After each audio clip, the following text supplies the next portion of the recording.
Niyabona kule nto yokukholwa bafowethu, leya nto leyana yenye into leyana. Uyabona ukukholwa kweqiniso, ukukholwa kaJehova, hhayi bafethu ngiyanitshela akumnandi ukukholwa kaJehova kweqiniso.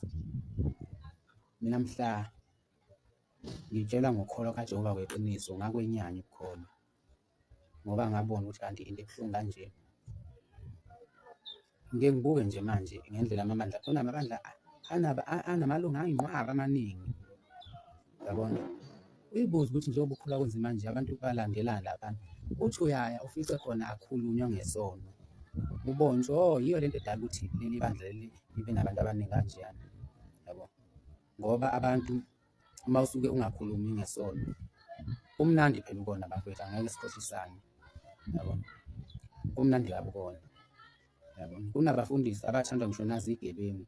Uyibuze ukuthi lo mfundisi lona wenza kanjani ethi ethandwa uNkulunkulu ephinde futhi ethandwe namadimoni. Bese uyabheka ukuthi oh lo mfundisi lona yilaba bafundisi laba ngaso sonke isikhathi abashumayela into ezozwakala imnandi ey'ndlebeni zabantu. Bakhona abafundisi abanjalo, futhi nje ngaso sonke isikhathi beshumayela uyacwenga ukuthi uzothini, ufuna ukukhuluma into engeke ibahlukumeze abantu. Ngoba phela uma usuke utshela abantu ngesono usuke ubahlukumeza, uma utshela abantu ngezinto uNkulunkulu angayifuni usuke ubahlukumeza.